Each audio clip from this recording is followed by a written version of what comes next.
Multi-time frame market structure, what is it? Well, multi-time frame analysis is where we are analyzing charts across multiple time frames together. So it kind of says it in the name really, right? So let's say you're looking at the weekly chart. On that chart, one of those candlesticks, so one weekly candlestick, that will contain the price action of 5 daily candlesticks. Obviously the cryptocurrency market, right, that's open for 7 days a week. So a weekly candle in crypto, that would obviously contain 7 daily candles.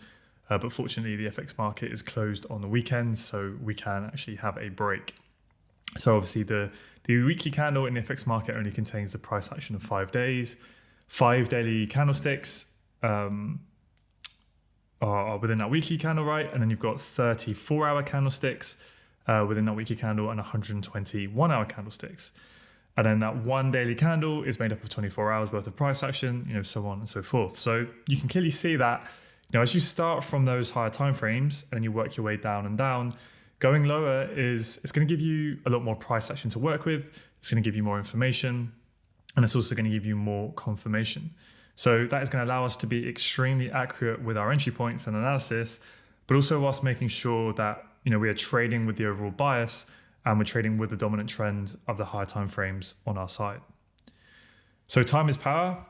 Really, the longer that a setup has to marinate, the more powerful and delicious the move will be. The reason why is essentially the more orders and liquidity that have been stacked over time are there to then fuel the move.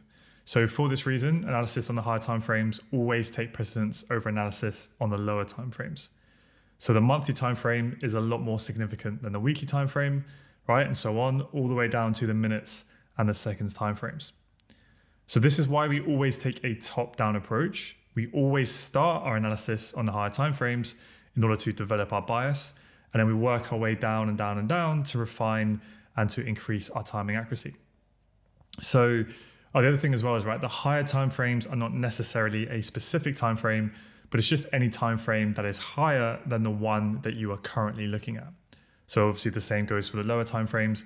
It's going to be different for every trader, depending on their own unique trading style in terms of what time frames they actually use and look at on a consistent basis. Now, the reason that we use candlestick charts in our analysis is due to their unique ability to condense a vast amount of information into a small, neat, and manageable graphic display. So, you can think of candles representing the tip of an iceberg. Now, whilst they provide an excellent sign of what's ahead, there is a lot more that lurks beneath the surface. For the most part, the exposed tip of an iceberg is enough for the captain of the ship to, recognize the need that maybe we need to steer around it. But every now and then, an iceberg will remain fully submerged and provide no indication of its existence above the surface. So without us actually peering below the water, we're going to likely steer our ship straight into it. So kind of a horrible analogy there, but essentially in trading, using a lower time frame is the same as peering below the surface. The more time that you spend in front of your charts, the more that you will realize that all of the time frames are very intimately connected to each other. So when price is trending, in this case a bullish trend, we know that price moves up, it then pulls back to form a higher low, and it breaks structure to the upside to form a higher high, and so on. Hopefully you should be very familiar with this by now. Each of these movements up and down are called runs. So price impulses to the upside, and then it corrects back. Then it impulses again to the upside, and then it retraces back, right? Depending on whatever terminology you want to use, all of those moves up and then back to the downside, those individually are called runs, and they make the heartbeat of the market. Now, collectively, all of those runs together make up what we then call a trend. Now, are you ready for what is the major key in unlocking the secrets to understanding and harnessing the extreme power of multi-time frame analysis? You are? Fantastic. Well, the secret sauce is that a run on a higher time frame is a trend on a lower time frame. So a run on a higher time frame is a trend on a lower time frame. Sounds pretty simple, right? But when you get your head around this and when you fully understand it on the charts, that is when the power of multi-time frame analysis will really start to click, and you will massively increase both your strike rate and your risk reward. And that is the holy grail in trading, right? Increasing both of those simultaneously. So what we have here is a line diagram to essentially illustrate multi-timeframe market structure, right? It says it there in the title, but it's essentially trying to show the relationship between a higher time frame and a lower time frame. So we're going to try and keep it reasonably simple at the start with just thinking about and looking at two time frames. Now, whilst we initially look at multi-timeframe market structure, I know up until this point during the course, hopefully if you've watched it in order, we've been looking at the three different types of structure, right? So we've been looking at swing, we've been looking at internal, and we've been looking at fractal. Now, what I want you to do for the moment is just to kind of forget about all of that, or maybe just think about swing structure on its own and just think that there's only one type of structure, okay? But with that one type of structure, we're now going to look at that across multiple timeframes, okay? So we're bringing in sort of, that three-dimensional shape. So let's just think about swing structure and let's think about two timeframes. So initially, we're going to think about the higher time frame, okay? So one time frame, which is this thick black line. So as we know, we have bullish market structure initially, where price impulses to the upside, then we correct back to form that higher low, we break structure to the upside to form that higher high, pull back to form a higher low, higher high, and then we break structure to the downside. At that moment, that high time frame trend is then bearish, right? We take out the strong low to form a lower low. At that point, this then becomes a strong high, right? Because it's broken the low. So now this becomes our strong swing high, and this becomes our weak low. So we're trading in between this range. Price then has a swing pullback, okay? And then it breaks to the downside to take out that weak low to form a lower low. However, in the end, price then breaks to the upside to form a swing higher high, pulls back, and then continues that bullish trend, okay? So we understand that, basic market structure from one time frame. Now let's bring in a lower time frame. So we're going to look at the thin gray line, right? Now, remember what I said the key to multi-time frame market structure is, and that is a run on a higher time frame is a trend on a lower time frame. And this is exactly what it means, right? So a run on a higher time frame is a trend on a lower time frame. This impulse to the upside, that is a run on the higher time frame. But on a lower time frame, what do we see? Higher high, higher low, higher high, higher low, higher high. So that run on the higher time frame is a trend on the lower time frame. So maybe if it helps you to visualize it, let's say the higher time frame in this case is the 4-hour chart and the lower time frame is the M15. Well, we can see that that one impulsive leg up on the 4-hour chart is made up of a trend on the M15. Now, when we get that 4-hour pullback, that higher time frame pullback, what happens to the lower time frame structure? Well, in this case, the lower time frame structure switches bearish, right? Because we get a higher high, higher low, higher high. And then as the higher time frame pulls back, the lower time frame then switches bearish as it makes a lower low, right? It breaks that low to make a lower low. So then we make a lower high, right? This strong lower time frame high is strong because it took out the low. Price pulls back and doesn't break it. It respects it. And then price continues the bearish trend on the lower time frame. So we get another lower low. But what we have to realize is because the higher time frame, it's only a pullback, right? Because the higher time frame is bullish. We know it made a higher high. It's simply just pulling back, that we have to understand that the lower time frame only switched bearish to facilitate that higher time frame pullback. So when that higher time frame pullback is complete and the 4-hour chart, for instance, wants to form that higher low, what is going to happen to the lower time frame structure? Well, it's going to shift bullish again, right? So we come down, that 4-hour pullback is now finished. So now the lower time frames are ready to switch bullish again. And it breaks that lower high to form a higher high, okay? And that's the relationship between the lower time frames and the higher time frames. Essentially, in a nutshell, in its most simplest form, we'll have them both aligned where they are both making higher highs and higher lows, or the lower time frame is bullish whilst the higher time frame is moving to the upside. Then when the higher time frame has a pullback, the lower time frame structure will shift bearish to facilitate that pullback. But when that pullback is complete and the higher low is in place, the lower time frame structure will then switch bullish again. And then the exact same process repeats, right? We get the next higher time frame bullish leg to the upside. The lower time frame is then bullish. But then at some point, that higher time frame is going to pull back. Why? Well, after a break of structure, what do we expect? We expect to pull back on that time frame. So at that point, when we get that break of structure to the upside, this becomes a new swing low. Okay, we wait for price to pull back to know where the new swing high is. And at that point, what can help, as you can probably now see, what is going to help give us an indication that the higher time frame is pulling back? Well, on a lower time frame, we'll see that switch bearish, right? Let's say the M15 switches bearish to facilitate the 4-hour pullback. Okay, now we're pulling back. We expect price will not break this 4-hour low because it's a strong low. And then when we're trying to anticipate where that 4-hour higher low may form, when is this pullback going to finish? We can let the lower time frames help guide us, and we can see, okay, now the lower time frame has switched bullish again. the high low is now likely in place, not a guarantee, but likely. Because remember, we only know where the high low is once we actually get that break of structure. But when that lower time frame shifts bullish, that gives us a very good indication that that high low may now be forming. And then when it pulls back, we can look to try and catch this long to target the week high and potentially beyond. Okay. And then again, we get another break of structure to the upside. This then becomes our new strong low. The lower time frame then switches bearish to facilitate that higher time frame pullback. And the expectation would be that this strong low would hold, right? So we could look to buy from within here. Now, if you want to wait for a bit more confirmation, because obviously you could jump in here straight away and buy at this strong low, but maybe for whatever reason, you think we might be about to switch bearish. Instead of getting long straight away, what could you wait for? You could wait for the lower timeframes to give you confirmation, right? And how would we do that? Well, we would wait for the lower timeframe to switch bullish. We would wait for that lower timeframe high to be broken, and we'd wait for a move like that. And if that happens, then what do we get? We get confirmation, and then we could look to buy this move here, right? To then target to the upside.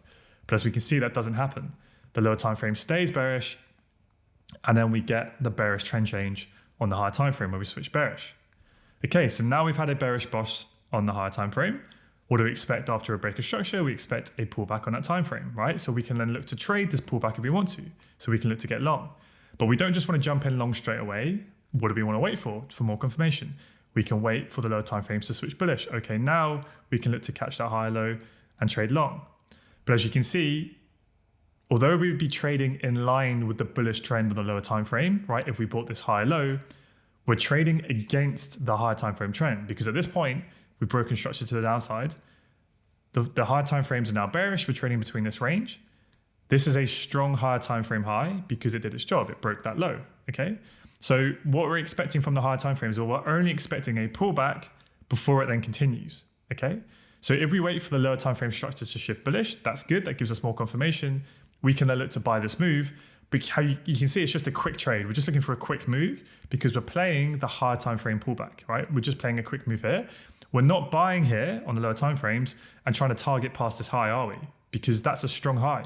We know we are simply playing the swing pullback on the higher time frame. So then likewise, when the lower time frames then switch bearish, what does that indicate? Well, it's quite a strong indication that that higher time frame lower high may be in place. And now we can look to trade the lower time frame bearish structure to target the weak low, right? It's just the same thing again and again and again. The lower time frames essentially switch trends to facilitate those swing pullbacks and then to continue the move. So then the lower time frame stays bearish until it then switches bullish, because after a higher time frame break of structure, what do we expect? We expect a swing pullback. Now in this case, we would have expected that higher time frame high to be strong and for it to be respected, but that's not always going to happen. And it ends up switching bullish. And the lower time frames, you see how they never switch bearish here? So that gave us an indication that that was likely going to happen, right? Because they never switch bearish. And then we come up and then we expect a swing pullback. So the M15 or the lower time frame switches bearish, right? And then so on and so forth. So that's essentially multi-time frame analysis in a nutshell. Hopefully that makes sense. And if it does make sense, it can seem quite simple now, but of course we can, it can get a bit confusing in the live markets where price action can be a little bit more messy. We can be looking at more than 2 time frames. And then when you throw in 3 types of structure into the mix, it can obviously get a little bit confusing. So we're going to try and take it slow. Just think about swing structure initially and just think about sort of 2 time frames. And that can really help you to kind of get your head around it initially. But really nailing multi-time frame market structure is going to be the key to, I would say, one, whether or not you are going to be consistently profitable. And if you do reach that stage, then it will really depend on really how profitable you are. Like, in my humble opinion, this is the key to everything. If you really, really, truly and deeply understand multi-time frame market structure, everything else will fall in place from there. You are 80 to 90% of the way there. Overlaying supply and demand, liquidity and entries and management and everything else we'll look at, they just help us. But if you can get this, you will be on the right side of the market far more often than not. And you will also know how to manage your expectations of how far price is likely to go, right? Again, prime example of what I was talking about earlier. Let's say we switch bullish here on the lower time frames, let's say the M15. You could buy here and that's a great trade, right? You've done everything right, but you might be targeting all the way up here and past this high. And then you end up taking a loss or a break even, giving all your profits back because you didn't understand what phase of the market we're in. We are in, what phase is it? It's the higher time frame pullback phase. So you want to be a lot more aggressive with your targets, right? And also the higher we get up here, you want to be thinking, okay, there's an increased probability now that swing lower high is forming and we're going to be ready to go. So actually, maybe I don't want to keep buying on the lower time frame because I want to wait for it to shift bearish first. Okay, now that swing lower high may be in place, and now we can look to target the low, right? That's a more high probability trade. So it's all about understanding multi-time frame analysis, understanding the relationship between the higher time frame and the lower time frame, understanding its purpose. Why did the lower time frame switch bullish here? It most likely switched bullish to facilitate that swing pullback. Okay, that's super useful information, right? Now, another thing here as well is I wasn't going to do this, but I'll kind of overlay just to get your mind thinking. A third time frame, right? So imagine the gray line is the M15. Imagine the black line is the 4-hour chart. Well, what would the daily chart look like in this instance? So I'm just going to change this to a different color. Let's use something a bit more bright. Let's go with green, make it thick. Okay, so I'm just going to draw this on and then we'll talk through it. So imagine we have a daily move to the upside, then we have a daily swing pullback, and then we have another daily move to the upside there, okay? So that would be the daily chart. So this is the daily run, right? This is the daily impulsive move to the upside. A run on a higher time frame is a trend on a lower time frame, okay? So that daily green run here to the upside, what is that made up of? It's made up of a 4-hour trend. Higher highs and higher lows on the 4-hour chart, right? Now, when this daily chart, the green line, when it wants to pull back, what is the 4-hour chart most likely going to do? Or at least the lower time frames, they're going to switch bearish to facilitate that swing pullback on the daily chart. And that's what we get, right? We switch bearish, we come down, and we pull back. Now, remember, at this point on the 4-hour chart, this would be a strong 4-hour high, right? Because it did its job, it broke the low. So when price is pulling back up into that high, we can look for shorts, of course, because the trend could continue on the 4-hour chart. But if you understand that the daily is bullish, and we are currently in the daily pullback phase, right? It's just a daily pullback, then you can understand and have that knowledge that the 4-hour chart only switched bearish to facilitate that daily pullback. So if we think, when we use other confluence, that daily high or low may be in place, that the daily pullback is finished, then we can anticipate ahead of time that this might fail. This 4-hour high might fail, and the 4-hour chart may be now ready to switch bullish. Why? Well, because the daily pullback is over, and we're now ready to target that weak daily high to form a daily higher high. Okay? Hopefully I haven't lost you here. Don't worry if I have. Watch this over and over again. It will make sense, right? Now, within all of that, what do we have? Like we just said before, we have the M15 switching trend continuously to facilitate the 4-hour trend. And we could go even lower, right? On the M1, what we're going to have? We're going to have the M1 trend up here. Then the M15 pulls back. The M1's going to switch bearish. Then the M15 is ready for the next leg up. The M1's going to switch bullish, right? And that's what we mean. If you ever hear us say the word fractal, the fractal nature of the market, that is what that means. It's all the same patterns and they happen on every single time frame. The daily, the 4-hour, the 3-hour, the 2-hour, the 15-minute, the 36-minute, the 15-second, the 4-month. It's all the same thing. It's just a way of essentially analyzing data, right? Just across different time frames. Okay? So again, hopefully that makes sense. And then you would have that, as your daily trend. And from within that, I'm not going to confuse you too much here. You would have, just change this to say yellow, you would have a weekly run, right? This would all be one weekly bullish move to the upside. And that weekly run, that yellow line is made up of what? It's made up of a daily trend with higher highs and higher lows within that one weekly move. And that's literally it. When you can get your head around that, bingo, right? You're on to winner. So let's take a look at another annotation. Okay, so you might be sort of familiar with, this sort of annotation from when we were looking at 3 types of structure. But again, for now, I just want you to think of just swing structure, but we're going to be looking at multiple timeframes, okay? So we have the thick black line, which is our higher time frame. I put in brackets actual timeframes if it helps you just to think about it a little bit more easier. So we've got the 4-hour chart as our higher time frame, the thick black line. We then have this sort of thinner gray line, which is our medium time frame, the M15, and then we have the thin white gray line, light gray line, which is the M1, okay, our lower time frame, right? So you can insert any time frames you want here. You could use your higher time frame as the daily, your medium time frame is the 4-hour chart, and your lower time frame is M15, right? It does not matter. It's because the market is fractal, right, and it all does the same thing. So let's talk about the 4-hour, the M15, and the M1, just because at the time of the recording, that is the main way in which I trade, so it's just a bit easier to talk through, okay? So 4-hour swing structure, the higher time frame, higher high, pulls back to form a higher low, and then we break structure to the upside of one big swing move. So at that point, we know we are bullish, we know we are trading between the 4-hour low and the 4-hour high, right? That is our swing structure. Now, what do we expect after a break of swing structure? We expect a 4-hour swing pullback, okay? Now, let's just imagine now that the M15, we go down on the time frame and we see that the M15 swing structure switches bearish, okay? So this might be like a 4-hour fractal low, it could be a 4-hour internal low. It's not a 4-hour swing low, but it could be fractal or internal. It doesn't really matter. Sometimes it will be one or the other, right, in the live market. you'll see this as we go, okay? But essentially in this instance, what we want you to think about is on the lower time frame, that 4-hour fractal or internal low will most likely be an M15 swing low. Okay, so when we get that 4-hour chalk or 4-hour IBOS, not always, but most likely it will be an M15 swing breaker structure to the downside. Okay, so when we're getting that 4-hour pullback, what happens? Well, the lower time frame switches bearish to facilitate that pullback. Okay, so when the M15, let's say, switches bearish, what can we do? Well, we can look to trade the short. So we're trading pro M15 trend, okay, because M15 is now bearish. So this becomes an M15 strong swing high because it took out the M15 low. Okay, so it's a 4-hour weak high, but a strong M15 high, right? Because it broke M15 structure. So now we can look to trade the short, right? We can play that short. But remember, what is our expectation when we're shorting this? What are we going to target with our management? So let's say we get short here, right? Great trade. Are we going to target past this low down here? Well, you could do, but would that be a smart decision? Well, no, because our expectation is we're just playing the 4-hour pullback. This is a strong 4-hour low because it took the high.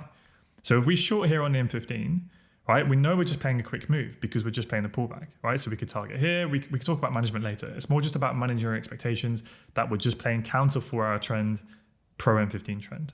But we are in the 4-hour pullback phase, okay? So we want to be aggressive. Okay, now the lower that we get in this bearish M15 trend, we have to start thinking about now we're in the 4-hour discount, okay? This is the EQ of the 4-hour leg.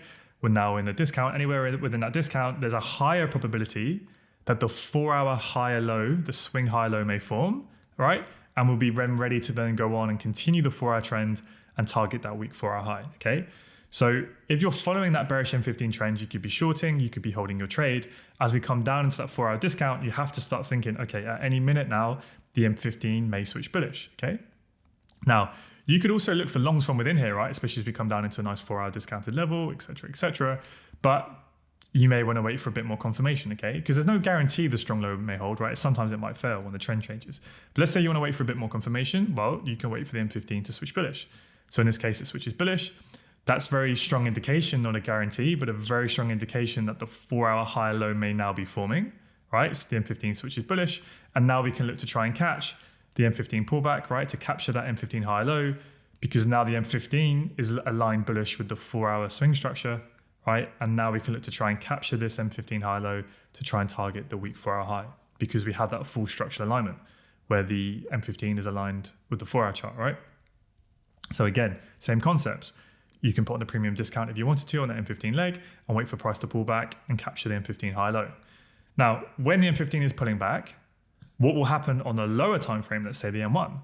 Well, in order to facilitate the M15 swing pullback, the lower time frame is going to switch bearish to do that, okay? So again, you could jump in straight away and try and capture the M15 high low, but we can use even more timing and accuracy and confirmation by going down to a lower time frame such as the M1, wait for the M1 to switch bullish, okay, M1 switches bullish, wait for that M1 to pull back, and even that M1 pullback, right? On let's say the 15 second, the M15 second we switch bearish to do that, okay? We're not going to do that, but just think about this now. Now we have full structural alignment. The M1 is bullish, which is confirming the M15 high low. The M15 is bullish, and that M15 switching bullish potentially confirms that 4-hour high low may be forming. And now this becomes a super high probability trade to now try and target that 4-hour high. Okay? So hopefully that makes sense. Watch this as many times as you need. But essentially, it's just a fractal nature of the market, right? 4-hour makes a swing higher high. We're then looking to play that 4-hour swing pullback. The M15 switches bearish to facilitate that swing pullback. Okay, so we can look to trade this.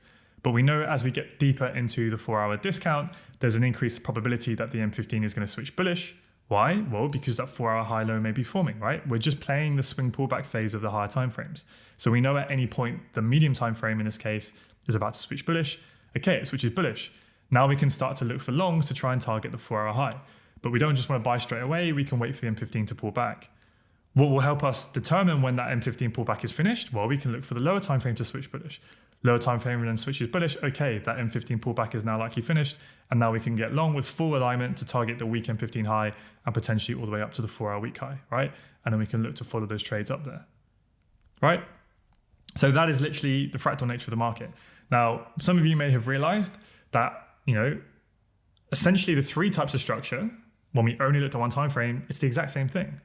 But looking at 3 types of structure essentially allowed you to do multi-time frame analysis without having to go and look at other time frames, right? i.e., we would have your your swing structure as the big black line. Then you'd have your internal structure, shifting bearish, right? And then within that, you can have your fractal structure, right? So yeah, if that's too confusing to think all about that at once, don't worry about it for now. It will make more sense as we go through this and we look at examples on the charts. But yeah, hopefully that makes sense. Again, watch this as many times as you need. So hopefully the penny's starting to drop with that fractal nature of the market, that fractal order flow, where price action, it ultimately forms the candles and the price action on the next highest time frame. So we use the price action on the higher time frames to predict that next phase of the market. So when we say the phase of the market, what do we mean? Well, we mean, are we in the pro-trend run phase where price is so over bullish? Are we in the phase where we're having that impulsive move to the upside, that pro-trend run? Or are we in that counter-trend pullback phase, right? Where the higher time frames are pulling back? Because those phases, the pro-trend run or the pullback phase, they are made up of those price action on the lower time frames. Okay, so that higher time frame run is made up of lower time frame price action. And that lower time frame price action then forms the higher time frame candles and the market structure, which we can then use in our analysis to help us forecast that next higher time frame run. Right? So we're analyzing the higher time frames so we can forecast those large runs and trends, and then we drop down and analyze the lower time frames to not only help us to time our trade entries and exits with a lot more accuracy, but we also use them to confirm what may be happening on the higher time frames, right? So if we think the higher time frame is going to form that higher low and the higher time frame pullback is finished, we can look at the lower time frame to confirm that that pullback is over, right? Because we look for the lower time frame to switch trend. So this is essentially the secret sauce of how we achieve that holy grail, right? Of high reward to risk and high strike rate strategy, because you are combining all of the time frames together to have that deeper understanding of price action. Now, when we are mapping our structure on the charts, I would highly, highly, highly recommend that you use a set number of timeframes to do this. And the reason why is because, if you start flicking through an endless amount of different timeframes, you can just end up fitting the price action to the narrative that you want to see, and you'll most likely just end up getting thrown about by the market in the long run. So what I mean by that is, you might be just super bullish for whatever reason, and the structure and the time frame that you need to shift bullish first, it might not have broken the high that you need it to break, but then you might go and look at another time frame to show that it has broken a high, just because you're looking for an excuse to get into the market, right? So if you want the best possible chance of achieving consistent results in what is ultimately a random game, then you need to be consistent in the variables that you have personal control over. So I'll give you a general example that is based more on my own current personal trading style. So I use the daily time frame to give me my overall higher time frame perspective.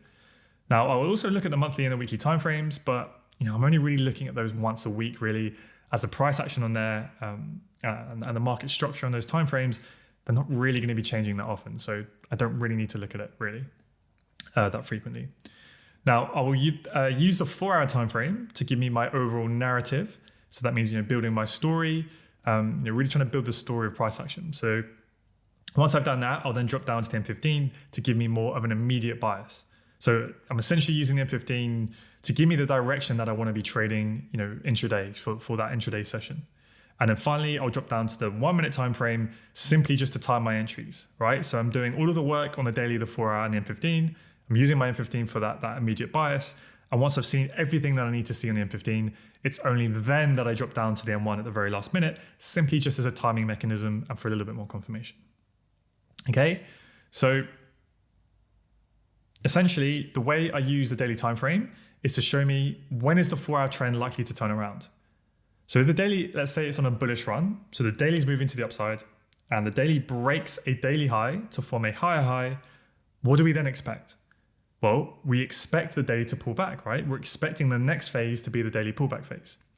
So if the daily is going to be pulling back and the daily is going to be moving to the downside, that then tells me that the 4-hour chart is likely to potentially switch bearish soon so that the daily chart can pull back, right? The lower time frame is going to change trend to facilitate that higher time frame pullback. But because I'm only expecting just the daily pullback, I then know that the 4-hour bearish trend, it's not likely to last very long, right? Like we looked at in the previous examples. Why is that 4-hour bearish trend not likely to last very long? Because it's just a daily pullback. So then when I analyze the daily and I think, okay, I think the daily's now pulled back to an area of value. I think the daily high low is likely to form. I then use that information to tell me that the 4-hour bearish trend is now more likely to end and the 4-hour is about to switch bullish so that the daily can continue its bullish pro trend run to make that daily higher high. Okay, hopefully you can visualize that without a diagram. That's essentially how I use the daily chart for market structure. It's mainly just to help me see when the 4-hour trend is likely to turn around, okay? Because I'm using the 4-hour trend a lot, I'm looking at it, but if I know the daily, what phase the daily is in, then I can anticipate when that 4-hour trend is likely to change, right? So when I'm looking at that 4-hour chart, I'm then essentially asking myself whether we are in the continuation phase or over in the counter trend pullback phase, just like we did the daily chart. And then that will determine how aggressive or how conservative I will be with my entries and with my management, right? Depending on whether I will be trading against the 4-hour trend or whether I'm trading with it. And then I will use the M15 to give me confirmation of when the 4-hour continuation phase may be ending and the counter trend pullback may be starting, right? And vice versa. So the M15 trend essentially can help you to spot when the 4-hour pullback may be starting or ending, right? And then finally, the 1-minute time frame, and sometimes lower, that is then used for the last extra bit of timing to confirm those turning points in the M15. And this is where I'll look for my entry models.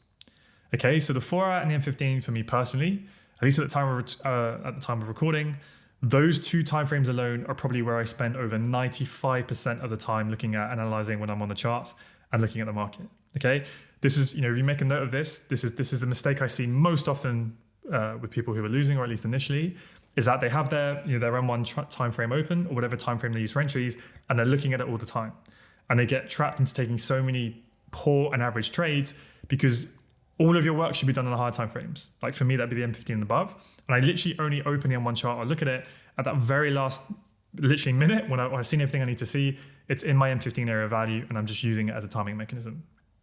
Okay, so I'll only drop down to that at the very, very end.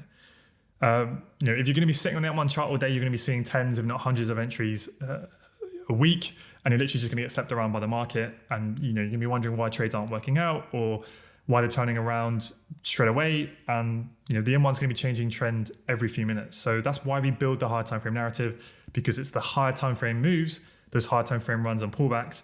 It's those higher time frame phases that I'm interested in trading, because that's where the high reward to risk is. I'm just solely using the M1 for increased refinement to get a tight entry and stop loss, but also to give me that extra piece of confirmation to make sure as many timeframes as possible are in sync and confirming what I think I'm seeing, right?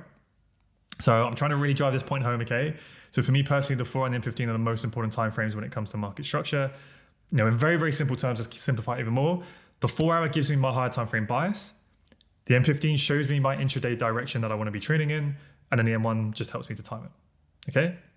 Now we'll get into all of this in even more detail as we go through the rest of the lessons, but specifically in the trade plan module, we'll discuss the different timeframes and the criteria that you may personally want to use for each of those timeframes, depending on your own style, your own trading personality, and your own lifestyle constraints. For instance, if you wanted a slightly more longer term perspective, potentially if you have a full-time job where you can't actively monitor the charts on the very low timeframes, or maybe your psychology just isn't really suited to day trading, right? You can just shift all of those timeframes here up a level, right? So for the higher timeframe perspective, use the weekly chart instead of the daily chart. Use the daily chart for your narrative. So seeing if you're trading a daily pullback or the pro trend run, use the 4-hour chart to give you your immediate bias of the direction that you actually want to trade in, and then use the M15 as your lower timeframe execution. The market's fractal, right? You can use those timeframes, just shift them up or shift them down to suit you, right? So, make sure that you utilize multiple timeframes to know the higher time frame narrative, actively monitor the lower time frame price action, and allow the trade setup to present itself. Okay, so in the next lesson, we're going to hop on the charts and actually apply all of this theory to real world market examples.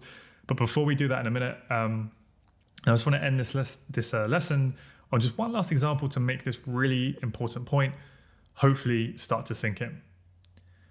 So when we're in a 4-hour bearish trend, the expectation is that that expectational order flow is for the 4-hour to keep forming lower lows and lower highs, right? That's what we are anticipating until proven otherwise.